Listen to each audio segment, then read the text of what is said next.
Every second Friday for 11 years, a white catering van from Northfield Hospitality Group backed into the alley behind the same modest kitchen on the east side of Hamilton, Ontario, and offloaded whatever had gone wrong that week.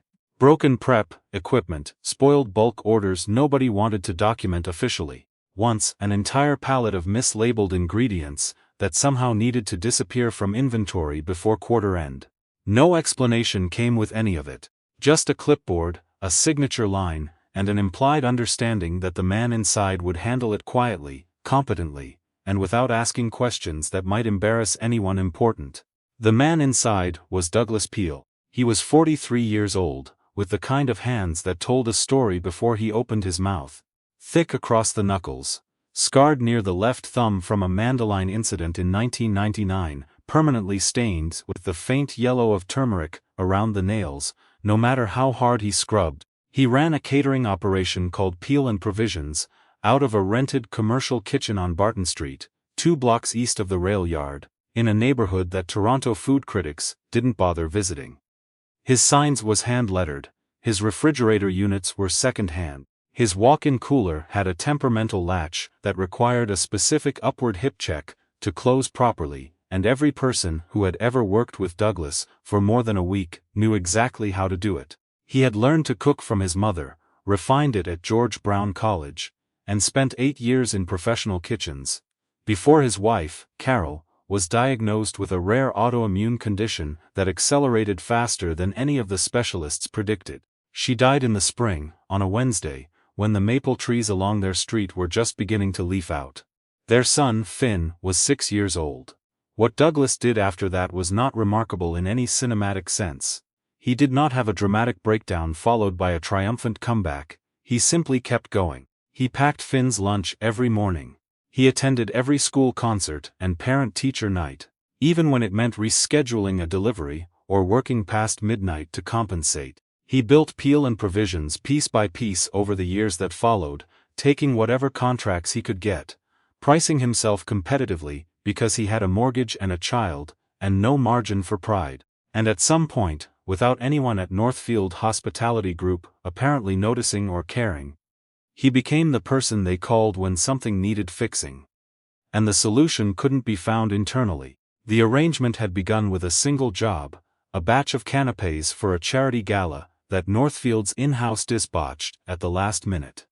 Douglas had stepped in with 4 hours' notice and delivered something better than what had originally been planned.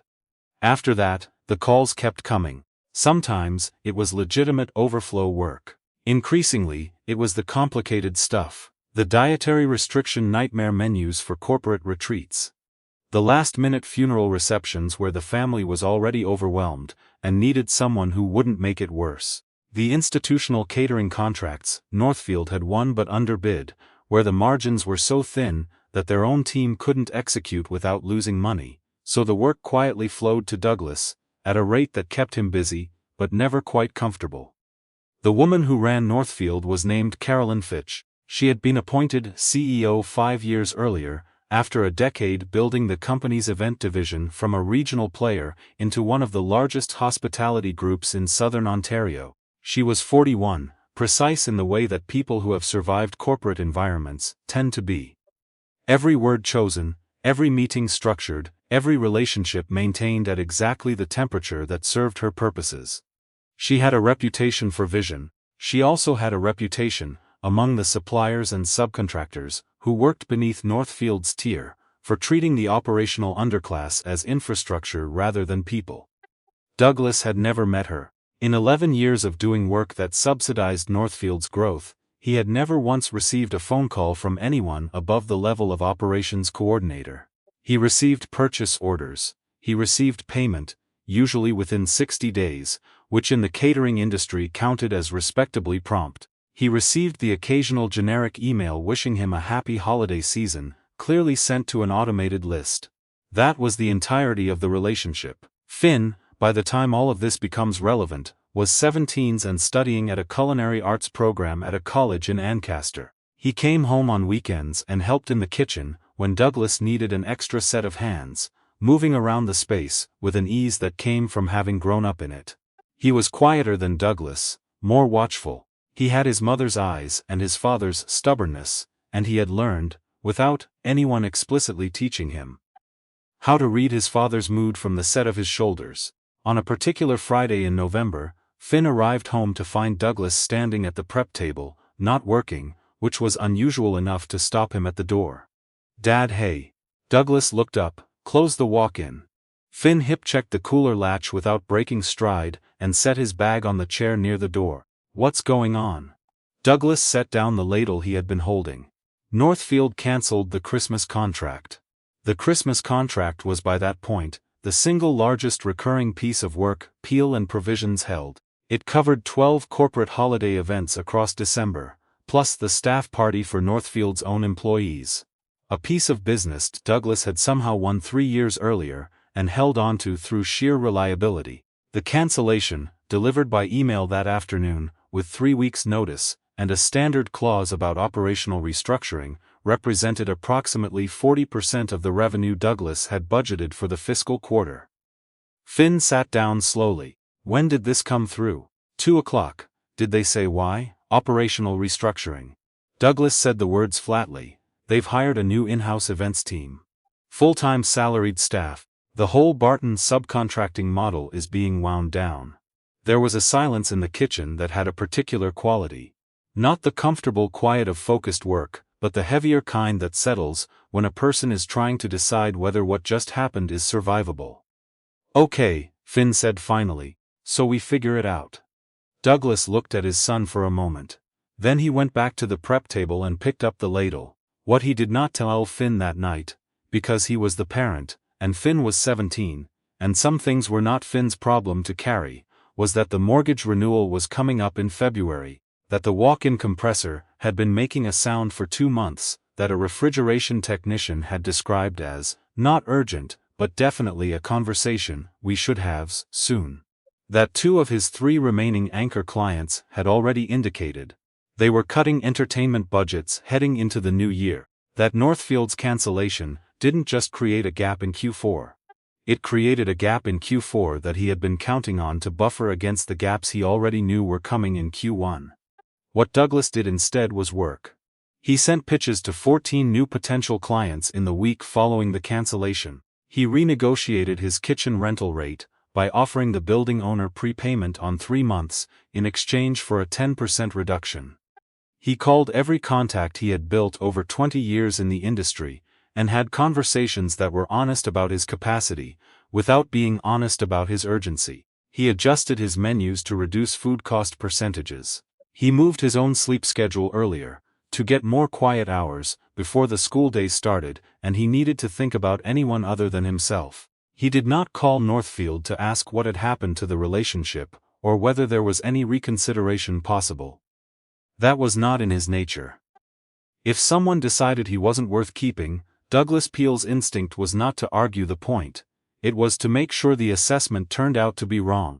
The trouble at Northfield became public approximately 6 weeks later. It started as industry rumor, the kind that circulates at supplier trade shows and in the parking lots of food distribution warehouses.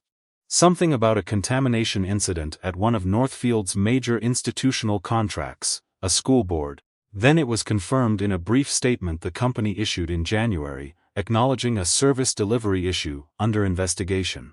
Then a second incident surfaced, different venue, same new in-house team. Then a third. Then the school board contract was formally suspended pending review. Then 2 of Northfield's corporate anchor clients announced they were pausing their events relationships while they assessed their supplier partnerships. Then the story ran in a Hamilton business journal under a headline that did not use the word crisis, but used enough careful language around it to communicate the same thing. The new in-house events team, it turned out, had been assembled quickly, at a cost point that prioritized headcount over experience. The person Northfield had hired to lead food operations had impressive credentials from a hotel background, but had never run catering at the volume and variety Northfield's contracts required. The quality control processes that Douglas had quietly maintained, the documentation, the allergen protocols, the backup sourcing relationships he had built over a decade, did not exist inside the new structure. They had lived, apparently, in his habits and his muscle memory, and his stubborn insistence on doing things the right way, even when nobody from Northfield was paying attention. Douglas heard about the contamination incidents from a produce supplier he had worked with for years. He heard about the contract suspensions from a colleague who ran a competing catering operation and had picked up one of the displaced clients. He read the Business Journal article on a Tuesday morning while Finn was at school, sitting at the prep table with a coffee that had gone cold, and he thought about it for a while without doing anything. He was not glad. That was the honest truth of it, and it is worth stating plainly, because the easy version of this story would have Douglas feeling some private satisfaction at the collapse of a company that had treated him as disposable. He didn't. He thought about the kitchen staff at the school board cafeteria who had ended up in the middle of something that wasn't their fault. He thought about the Northfield employees who had been hired in good faith into jobs that were now unstable. He thought about the clients who had trusted a vendor and been let down. None of that felt like something to be glad about. What he felt mostly was tired, and also, if he was being honest with himself, like he finally understood why the work had always felt slightly hollow. Not the cooking itself which he loved, but the arrangement. The invisibility. The decade of Fridays where a van showed up and offloaded someone else's problems, and left without a word of acknowledgement. He did not call Northfield. Northfield called him. The call came on a Thursday afternoon in early February, from a number he didn't recognize, and the voice on the other end was careful in the way that voices are, when the person speaking has prepared what they're going to say, and is trying not to sound like they've prepared it. Mr. Peel, my name is Carolyn Fitch. I'm the CEO of Northfield Hospitality Group. I was hoping we could speak. Douglas was standing in the walk-in cooler, inventorying produce. He let the silence run a beat longer than was comfortable. Sure, he said. What followed was a conversation that Carolyn had clearly structured in her mind, and that Douglas repeatedly, unintentionally, refused to follow the script of. She began with an acknowledgement that the relationship between Northfield and Peel and Provisions had been valuable and productive, and that the decision to restructure had been made based on information that proved to be incomplete. Douglas did not help her along. He waited. She asked if he would be willing to meet. He said he could do Thursday of the following week. There was a brief pause that told him she had been hoping for something sooner.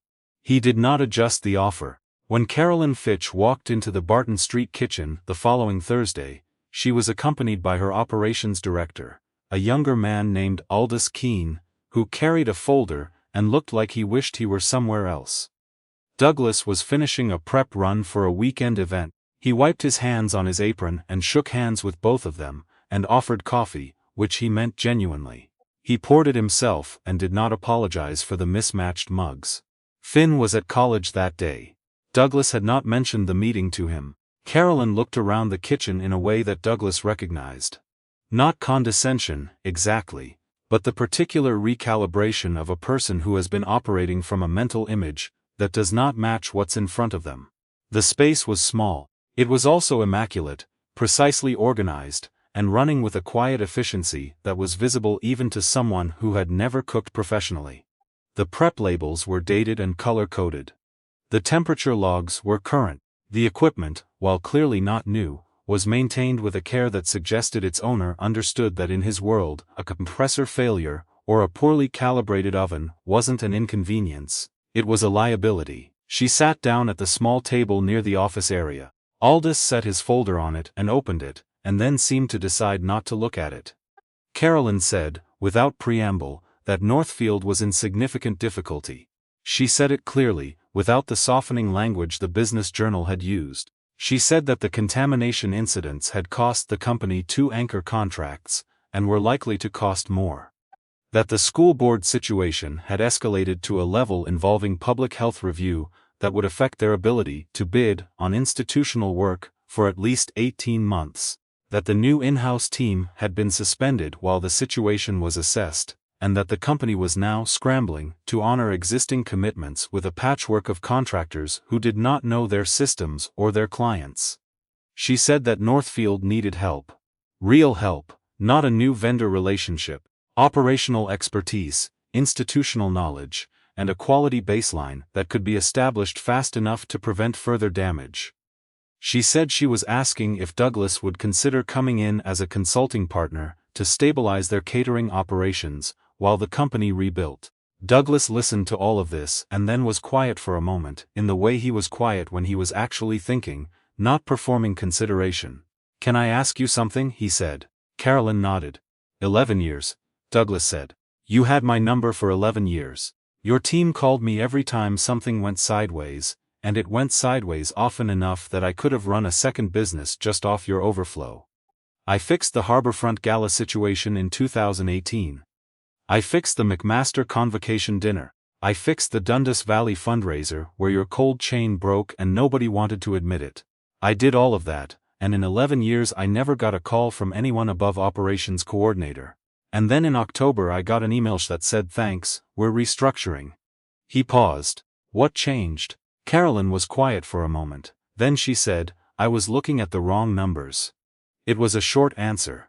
It was also, Douglas thought, an honest one. He had expected something more defended, something about strategic decisions and available information and unforeseen market conditions. The directness surprised him. "I built a picture of our operations based on what I could measure," she said.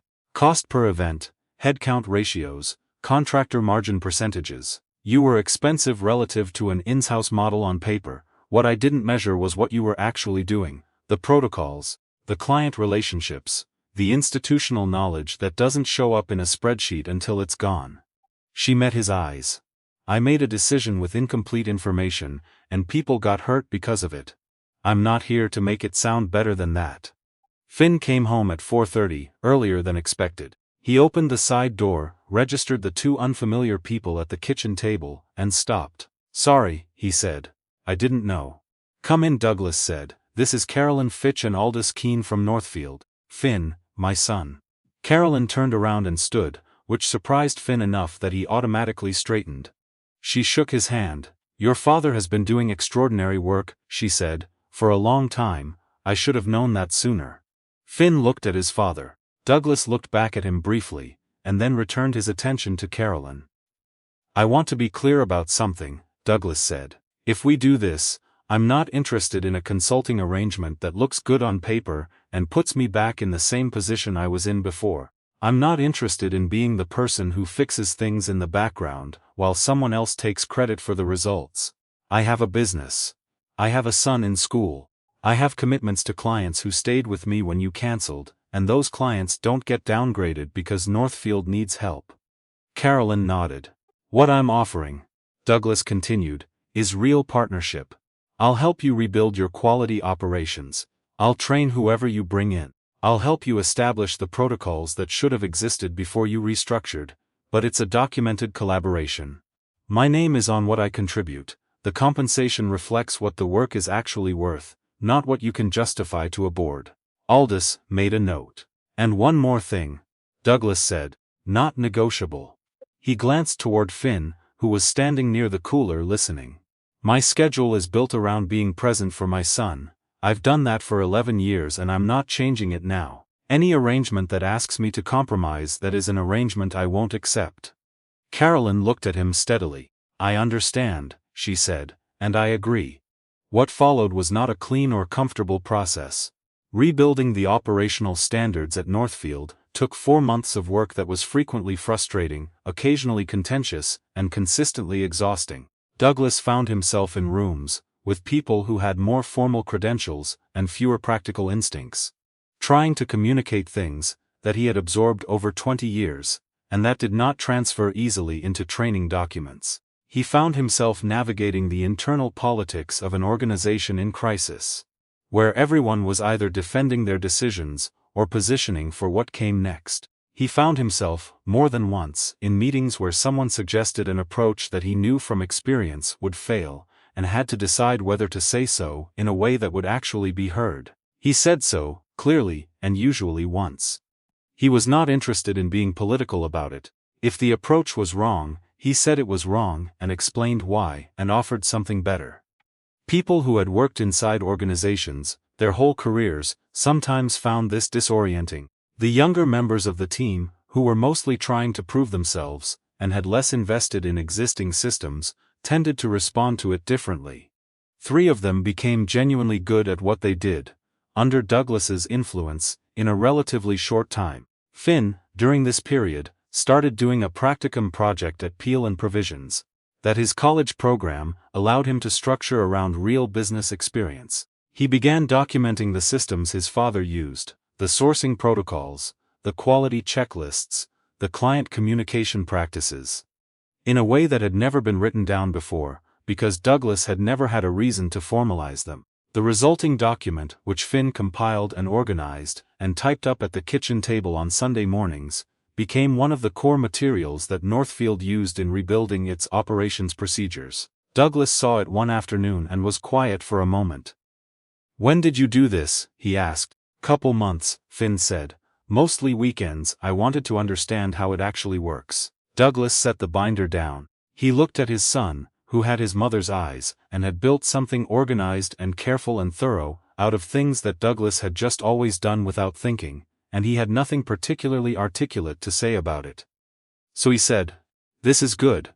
Thanks, Dad." That was enough. By June, Northfield had recovered sufficiently to retain 2 of its 3 suspended contracts. The school board situation resolved through a combination of remediation work, updated protocols, and a transparency process that Carolyn pursued more openly than her legal team advised. A decision that, ultimately, contributed to the outcome being better than it might otherwise have been. The Business Journal ran a follow-up piece that used the word turnaround, and quoted Carolyn acknowledging, by name, the partnership with Peel & Provisions, and the role it had played in stabilizing operations.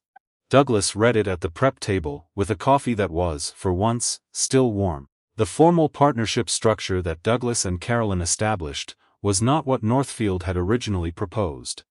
It was not a consulting contract with an hourly rate and a defined end date. It was a cooperation agreement that gave Peel & Provisions a preferred supplier designation, a role in quality oversight for all Northfield catering contracts, and a revenue structure tied to outcomes rather than hours. Douglas had insisted on that last part. He was done being paid for his presence. He wanted to be compensated for what actually happened. Carolyn had agreed without significant negotiation, which told Douglas something about where she was in her own thinking. A year earlier, he suspected, she would have pushed back on every point. People sometimes changed, not always, but sometimes. On the last Friday of October, Douglas was in the kitchen early, prepping for a weekend event, when a van pulled into the alley.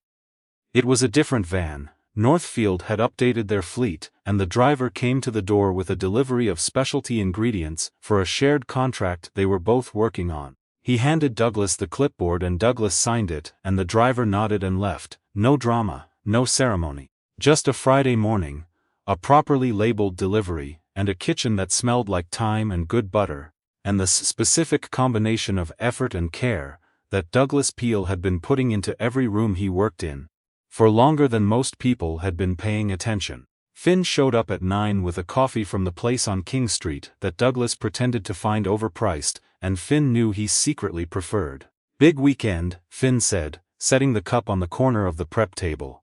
"Big weekend," Douglas agreed. Finn tied on his apron and moved to the secondary station without being asked, and they worked the way they always worked, quietly, efficiently, in the particular rhythm that had grown between them, over years of shared space and parallel effort, and the unspoken language of a household that had learned to function around grief, without being defined by it. Outside, the maples along Barton Street were turning, not the pale yellow-green of spring, but the deeper, more complicated orange of a season ending, and something else. Beginning the kind of color that lasts only a few weeks before the cold comes, and strips it all back to branch and sky. Douglas glanced out the window for a moment, then went back to work. Some things you notice, some things you just let be true without making a production of it. The kitchen was warm. The prep was coming together the way it was supposed to. His son was at the station beside him. That was enough. That had always been enough. If you've ever worked somewhere for years and felt like no one in a position of power truly saw what you were contributing, you know exactly what Douglas felt every time that van pulled away without a word. And you probably also know that the people who keep showing up anyway who do the work right even when no one's watching, are the ones who tend to still be standing when everything else shakes loose.